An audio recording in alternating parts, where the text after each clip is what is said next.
All right, g'day everyone. This is It's Who We Are podcast again with Ben and Jen, and today we're talking about synchronized stories or something like that. Yeah, synchronized stories. Yeah, awesome. Yeah, and non-verbal stories. We'll do two skills in one today. Sounds good.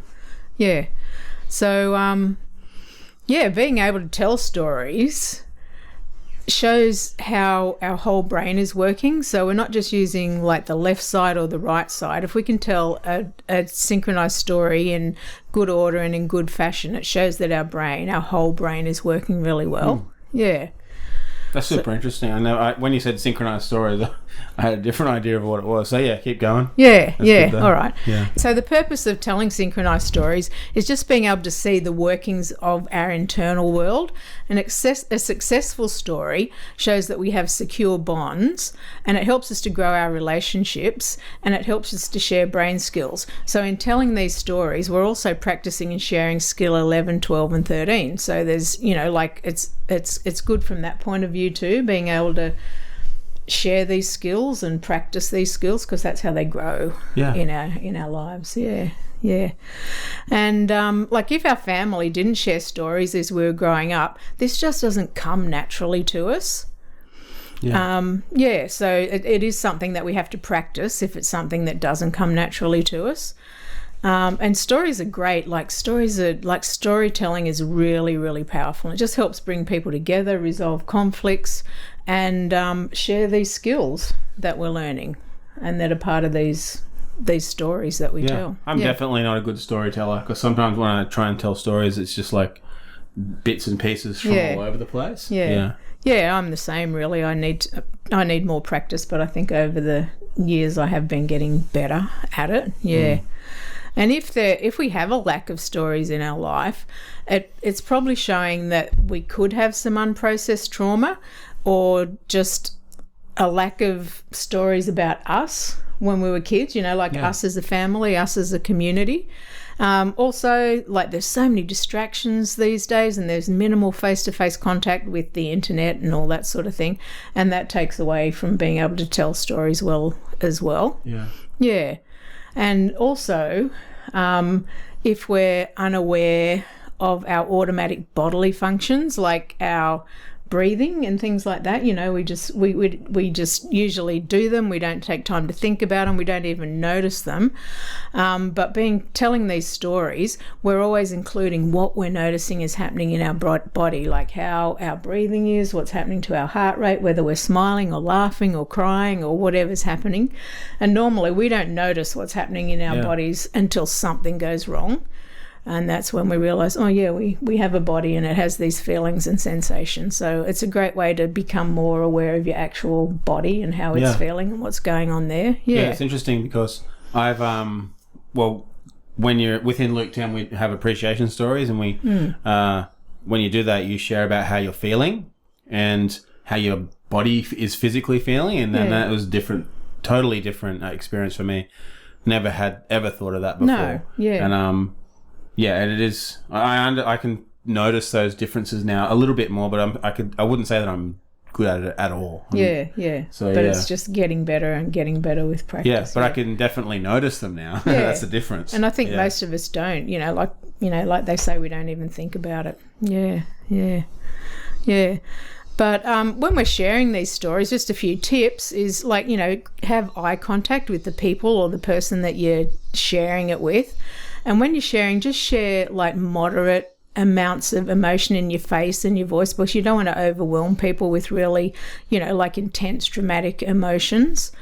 And like we were just saying, we need to include our body sensations, what we're feeling in our bodies.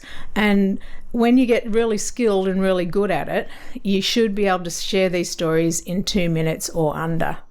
And they're just great for being able to weave together our history, our present and our future. And be able to celebrate special moments. And that's what leaves our legacy for the generations that come on after us. I'm thinking that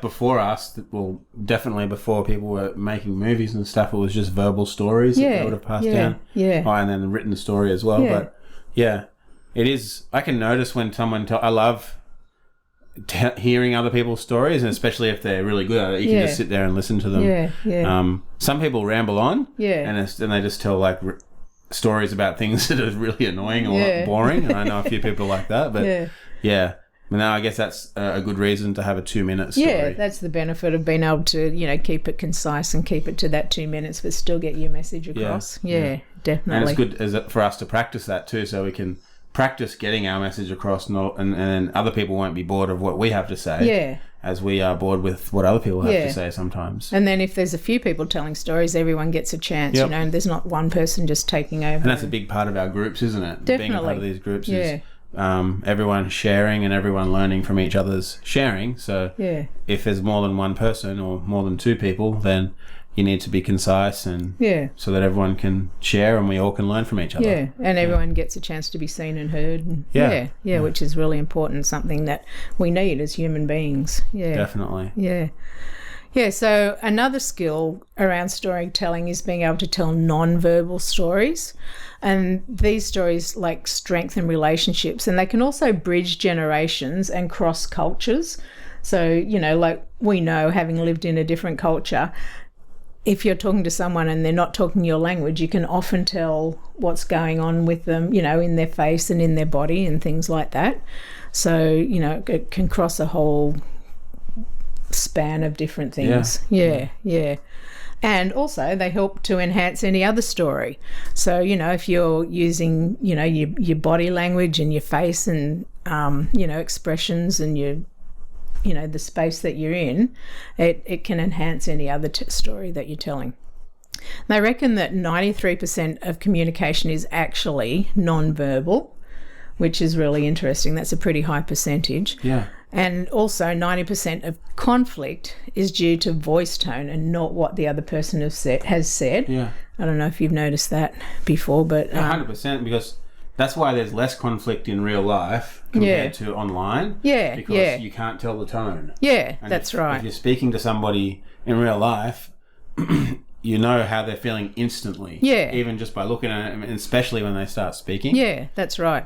And that's why there can be misunderstandings through text messages and emails. And I think I was telling you the other day, I got an email from someone and I said, I think that person was being really rude to me. But when I actually spoke to them face to face, they weren't really being rude. They were just trying to sort out a problem that we had, that's something that wasn't clear. So it's really easy to misunderstand without those, without your body language and your face. And maybe that's to do, I hate leaving text messages. It's something that I hate doing. Text, I hate doing it, first of all, because I hate sitting down and spending the time doing it. But then I really prefer a voice message. It's just so much better. You can tell exactly what's happening to the person. And I guess a video message or face to face even is better than that. Definitely. But, I really I always get turned off by people's messages and emails sometimes. And it's just that. It's just, it doesn't mean anything. But because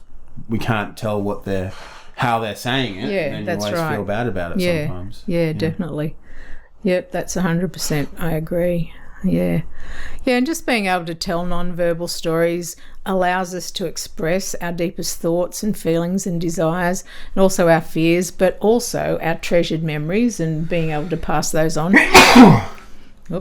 Just say that let's say it one more time. Okay. Yeah, so being able to tell non-verbal stories helps us to express our deepest thoughts and feelings and desires and fears, but it also helps us express those treasured memories that we want to pass on from generation to generation. It helps us learn how to read other people's faces, because that's not something that comes naturally to us either, I don't think, Oh, especially if we've been in a family where I guess maybe we weren't with our mother or our family very much. So a lot of kids get put straight into school and daycare and stuff when they're before they're even 1, and then that would be pretty bad. I reckon. You'll miss all that stuff. Yeah, that's where you learn it. In those early months with your mum or your primary caregiver. So the non-verbal stories just help improve the other stories using our face and our voice and things like that. So, I love storytelling. I just think it's really powerful, and it can convey a really strong, healthy message. When you do it well. Cool. Okay. That's it, is it? Yeah, that's Awesome. All right. See ya. it. Okay, thanks.